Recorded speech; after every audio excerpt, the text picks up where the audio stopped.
Welcome to The White Space, a podcast where we talk about data centers in a simple and practical way. Welcome back, everyone, to the White Space podcast. Great to have you with us again. This is our third deep dive, and today, wow, we're tackling something absolutely vital: cooling strategies for enterprise data centers. It sounds maybe a bit dry, but honestly, it's fascinating. It's not just about fans. It's about keeping the digital heart of, well, everything beating. But before we jump in, a huge thank you is in order to our fantastic sponsors, Sierra and Noxtel. We genuinely couldn't do these deep dives without you. If you want to learn more, check out the links in the description. It's definitely a critical topic, getting cooling right in these facilities. It's just non-negotiable. Get it wrong, and you're looking at, well, costly downtime for starters, not to mention huge energy waste and equipment just dying early. Yeah, it's fundamental. It really is. It's about ensuring the data keeps flowing, seamless processing, 24/7, no interruptions. Okay, so let's start with the basics. We kind of get that servers generate heat, lots of it. But what makes data center cooling so different from, say, my office AC? What's the key distinction? Well, it really boils down to two things: heat density and cost in operation. Think about it. CPUs, GPUs, power supplies, drives, memory. They all pump out an incredible amount of heat. All the time, 247, 365. Right, nonstop. Exactly. Whereas your typical comfort cooling, like your home or office AC, it's designed for, well, human comfort. It handles much lower heat densities, people, lights, maybe a few PCs, and it runs seasonally, right? Maybe, 1,000 hours a year if you're lucky? Yeah, compared to 8,700 hours a year for a data center, that's a massive difference. So data centers use precision cooling. Precision cooling, exactly. It's purpose-built for IT equipment. Super robust, designed for that continuous grind. And its main job is handling those really high concentrated heat loads from the servers. Plus, and this is crucial, it controls humidity, the moisture content. That's vital for sensitive electronics. It uses specific humidifiers or dehumidifiers to keep things just right. Okay, so trying to use comfort cooling in that environment, that's just asking for trouble. Oh, absolutely. You're basically guaranteeing unplanned downtime. Your energy bills will go through the roof. And your expensive equipment won't last nearly as long. Precisely. That's why the industry has standards like ASHRE 90.1 and 127. They even define something called SKEP, Sensible Coefficient of Performance. SKOP. Okay, what's that about? It focuses purely on the dry cooling capacity. Removing the heat you can feel, the sensible heat. That's what matters most for IT gear. Comfort cooling deals more with moisture or latent heat. If a cooling unit isn't SKP rated, frankly, it just wasn't designed for a data center environment. It shows how specialized this really is. Right, got it. So how do these specialized systems actually work? How do they move all that heat out, like a giant fan and cold water analogy? Well, sort of. The basic idea is you take the hot air coming off the servers, you cool that air down using a special fluid, a refrigerant, and then you release the heat that the refrigerant absorbs somewhere outside the building. It's a continuous cycle. Okay, so inside the data center, doing the absorbing, that's the evaporator, or the CRAC unit? Correct. The CRAC computer room air conditioner, or evaporator. Its job is to soak up the heat from that hot server air. Inside its coils, you have this cold liquid refrigerant. As the hot air passes over, the refrigerant boils, turns into a gas, absorbing heat in the process, and the air that comes out the other side is nice and cool, ready to go back to the servers. And there are different types. Oh yeah, you've got perimeter units, wall-mounted ones. But for modern enterprise data centers, a big player is in-row units. In-row? Yeah, they sit right there in the row between server racks. So they cool the equipment directly right where the heat is generated, much more targeted and efficient than just blasting cold air into the whole room. That makes sense. Okay, so the refrigerant absorbed the heat, turned into a gas. Where does it go then? How does the heat get out? That's the job of the condenser, usually the unit you see outside the building. The outdoor unit, right. Exactly. The hot, high-pressure refrigerant gas flows to the condenser. There, it releases its heat to the outside air, or sometimes water, and turns back into a liquid. Then that cooled liquid refrigerant heads back to the evaporator to start the process all over again. And how does it release the heat? Just passively? Usually with help. The most common type is air-cooled condensers. They use big fans to blow outside air over coils filled with the hot refrigerant. But for really big data centers, especially in warmer places, water-cooled condensers are often more efficient. Water's much better at carrying heat away. They use a cooling tower to cool the water itself. More complex, I imagine. A bit, yeah. And then you have hybrid condensers that can cleverly switch between air and water cooling depending on the conditions, trying to get the best efficiency. Okay, evaporator absorbs heat inside, condenser releases it outside. What keeps that refrigerant moving? What's the engine of this whole thing? That would be the compressor. It really is the heart of the system. The motor, basically. Pretty much. It takes the cool, low-pressure refrigerant gas coming from the evaporator and compresses it, squeezes it. This makes the gas much hotter and increases its pressure significantly. That hot, high-pressure gas is then perfectly primed to release its heat efficiently when it gets to the condenser. Then it cycles back. This whole process, using refrigerant that changes state, that's typically called a direct expansion, or DX system. You might hear about refrigerants like R410A being used. Gotcha. And distributing that nice, cool air. You mentioned raised floors before. Right. Traditionally, underfloor distribution was common, pushing cold air into a raised floor plenum, letting it rise through perforated tiles right in front of the servers. But like you said, raised floors are less common in new builds. So now, strategies like hot air return are really important. You capture the hot exhaust air directly from the back of the racks, send it straight back to the cooling unit, much more contained. Fascinating stuff. This really brings us to some of the more diverse strategies and, frankly, the cutting-edge trends shaping the Whitespace podcast discussion today. Definitely. When people talk about traditional cooling for large enterprise places, they often mean things like CRAH's computer room air handlers working with chillers. Chillers, right. Big machines. Big machines. They can be air-cooled or water-cooled. For those massive data centers, water-cooled chillers are often the go-to. Super energy efficient, handle huge heat loads. But yeah, they're a big upfront investment, and you need skilled people for maintenance, especially managing the water quality in the cooling towers. That's critical. Okay, moving beyond traditional, I keep hearing about evaporative cooling. Adiabatic cooling. People call it a green refrigerant sometimes because it uses water. What's the deal there? Is it really greener? It absolutely can be, primarily from an energy perspective. Yeah. The core idea is wonderfully simple, really. You pass hot outside air through wet pads or media. Water evaporates off the pads, and that evaporation process naturally cools the air down. Like sweating, basically. Nature's air conditioning. Exactly. And because you're mostly just running fans and water pumps, it uses way less electricity than compressing refrigerant. So greener in that sense. There are different flavors, though. You've got direct evaporative cooling, Yes. simplest form. The water evaporates directly into the airstream that goes into the data center. So it adds humidity. Always. Which is great in dry climates, adds needed moisture. And it's incredibly energy efficient, like maybe using only a quarter of the power of a traditional AC. Can drop temperatures quite a bit. Butte, in humid places like the U.S. Southeast, not so great, adds too much moisture. And there's a slight risk of pulling in outside dust or contaminants. Okay, so limitations. What else? Then there's indirect evaporative cooling. This is cleverer. It uses a heat exchanger. So the outside air passes through the wet pads and gets cool, but then that cool air cools another stream of air, the actual data center air, without the two ever mixing. So no added humidity, no outside contaminants. Precisely. You get better moisture control, isolates the inside environment, still gives you significant energy savings compared to standard AC, and can often achieve even lower temperatures than direct. Downside. It's more complex, needs 2 sets of fans usually, so uses a bit more power than direct evaporative, more maintenance too. And the top tier. That'd be 2-stage evaporative cooling, often called hybrid. It combines an indirect stage first, then sometimes a direct stage. This is where you see extreme energy efficiency.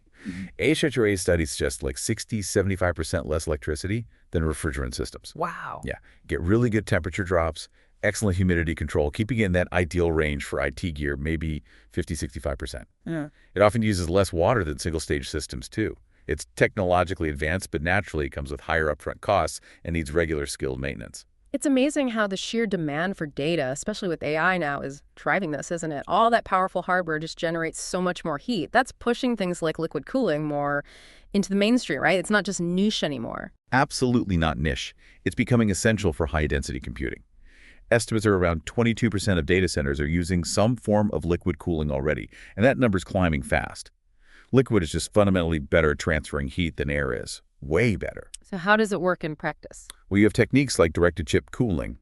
Here, coolant's special liquids are piped directly to the hottest components, like the CPU or GPU, often using cold plates. Pulls the heat away right at the source. And then there's the really cutting-edge stuff, immersion cooling. Dunking the servers. Literally, submerging entire servers or components in a special non-conductive dielectric fluid. The fluid absorbs the heat directly from everything. It sounds wild, but it can reduce cooling energy usage by up to 50% compared to air cooling. It's a game changer for efficiency, especially for supercomputers or dense AI clusters. We're even seeing things like rear-door cooling devices that can handle massive heat loads per rack. Incredible. So it's not just about the type of cooling system. Data centers are also getting smarter about how they cool. Definitely. There's a big push towards intelligence and optimization.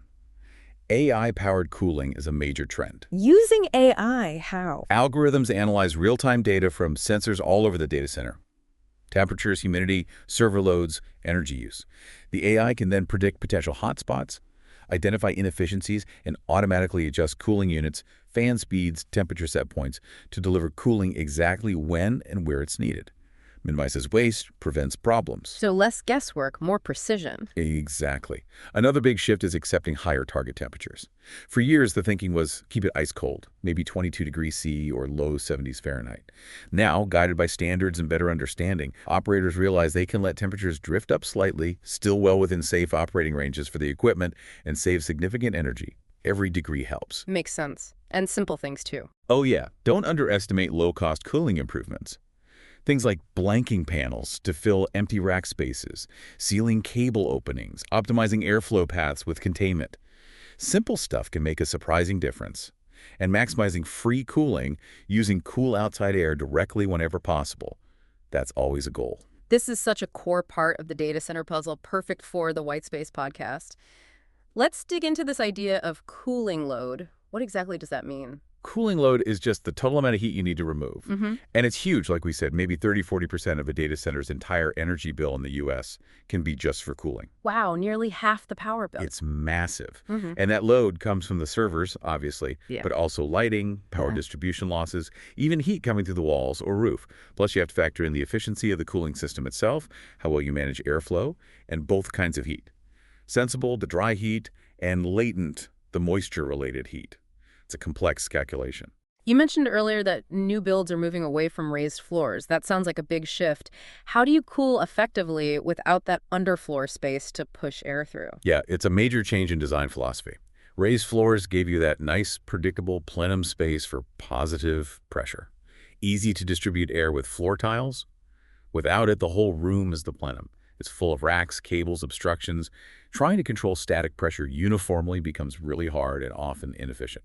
You end up overcooling some areas just to get enough air to others. So what's the alternative? How do you manage airflow well on a slab floor? Instead of focusing just on pressure, the better approaches now often focus on temperature. One is the temperature approach.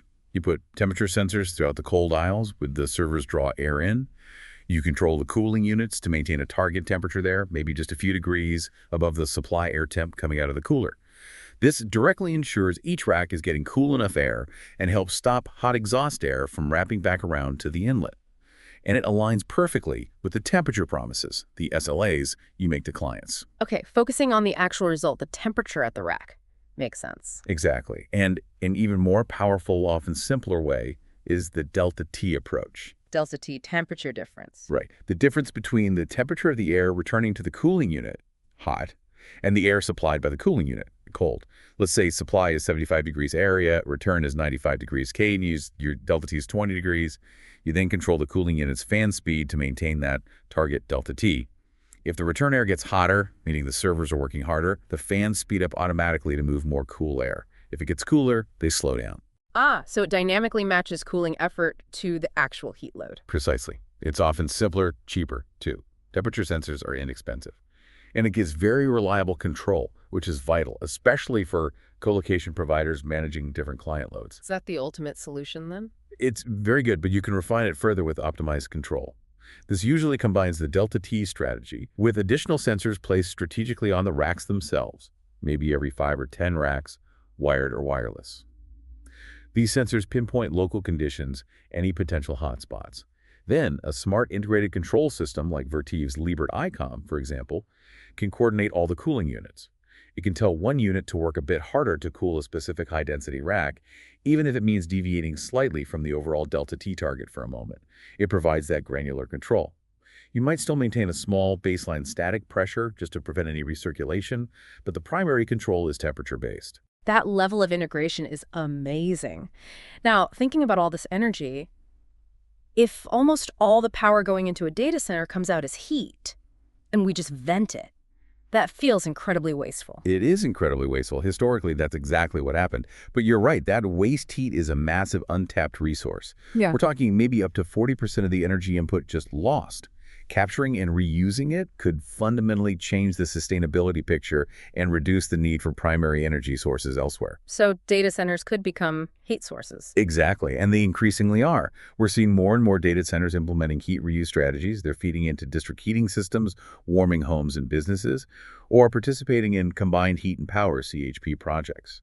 This trend is so significant, it's projected to help drive the data center cooling market to nearly $17 billion by 2028. The benefits seem huge. Better energy efficiency, lower emissions, sustainability cred, maybe even new money streams. All of the above. It's a win-win-win scenario when it works. And the real-world examples are cropping up everywhere. Look at Meta in Odense, Denmark. Since 2019, their data center captures enough heat, 100,000 milligalliwatts a year, to warm almost 7,000 homes. They supply hot water over 60 degrees C to the local heating network, cutting the city's coal use by up to 25%. That's incredible impact. It is. Or Microsoft in Helsinki, Finland. They're building a new data center designed to provide waste heat for 250,000 residents via Fortum's district heating. That could cut CO2 emissions by 400,000 tons. And Amazon Web Services in Dublin, Ireland, near here. They're recycling heat from their Talat facility for local public buildings, businesses, and apartments. Over 47,000 square meters heated.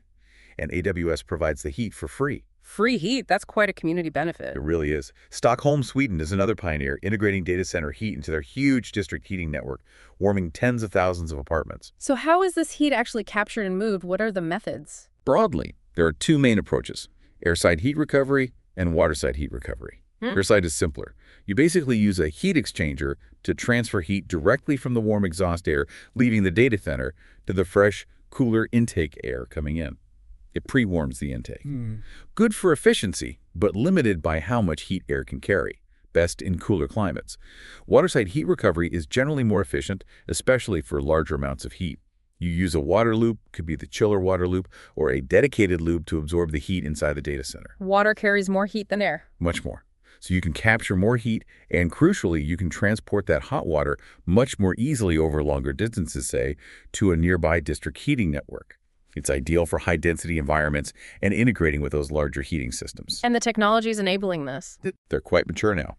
Heat recovery chillers are amazing.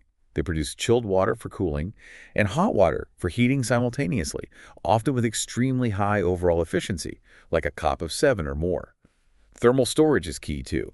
Think large insulated water tanks or more compact phase change materials, PCMs. They let you store heat when demand is low, like overnight, and release it when needed, smoothing out supply and demand. Buffering the heat. Exactly. And then you need the thermal energy networks or districts or the actual pipes and infrastructure to distribute that recovered heat to where it's needed, creating those potential new revenue streams we talked about. Okay, it sounds fantastic, almost utopian, but it can't be that easy, right? What are the catches, the challenges? You're right, it's not without hurdles. A big one is the initial infrastructure cost. Building the heat recovery systems within the data center and, crucially, the pipe networks to connect to users. That takes significant investment. Then there's the regulatory landscape. Often, rules and permits weren't designed with data centers as heat sources in mind. It requires new frameworks and a lot of collaboration between the data center, utility companies, local government. Many stakeholders need to align. Bureaucracy and coordination. Yep. Also, heat demand varies seasonally, right? You need lots in winter, less in summer. That's where thermal storage becomes essential to balance things out. And a practical point, the waste heat from data centers is often relatively low temperature, maybe 30, 40 degrees C. That's often not hot enough directly for, say, traditional radiators. So you frequently need heat pumps at the user end, or centrally, to boost the temperature to a more useful level. That adds complexity and cost. So technical and logistical puzzles to solve. More logistical and economic than purely technical these days, I'd say. But the potential payoff is huge. Financially, selling waste heat can be significant. One estimate for Germany suggested potential revenues of $400 million a year if half their data center heat was reused. And technologies like ORC, organic Rankine cycle systems, which turn lower-grade heat into electricity, can have payback times of maybe 4 to 7 years, generating profit over their lifespan. And governments are pushing this too. Increasingly, yes. Germany's Energy Efficiency Act is a prime example, mandating staged heat reuse targets 10% by 2026, 20% by 2028. The EU is also strongly encouraging integrating waste heat into district heating. The policy landscape is definitely shifting to favor reuse. Wow, what an incredible journey through data center cooling today, from basic principles to potentially heating entire cities. It's clearly such a dynamic and vital field, absolutely core to what we explore here on the Whitespace podcast. And honestly, we've only scratched the surface today. This is just the start. In future deep dives on the Whitespace podcast, we're planning to get even more specific. We'll look at technologies and equipment from the big names Vertiv, APC Schneider, Stultz, and others, really unpack how their gear tackles these challenges. And something I'm really looking forward to, have an exciting guest lined up. Jorge Gil from Ceres Tech will be joining us soon. He's going to talk all about energy efficiency, specifically diving into the Data Center Energy Practitioner Certification, the DCEP. That's going to be a fantastic conversation for anyone serious about efficiency. Don't miss it. So, recapping today, we saw just how vital precision cooling is, the key components like evaporators and condensers, the rise of efficient methods like evaporative and liquid cooling, how AI and smarter strategies are optimizing things, and this amazing potential for heat reuse. I really hope this gives you, our listeners, a new appreciation for the complex energy puzzle behind our digital lives.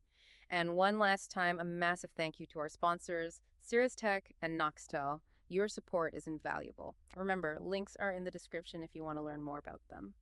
Thanks so much for tuning in to the Whitespace podcast. And here's something to think about until next time. Considering just how much heat our digital world generates, how much more integrated do you see data centers becoming with our actual cities and communities? Could they truly become the boiler rooms of the future? We'll leave you with that thought. See you on the next deep dive.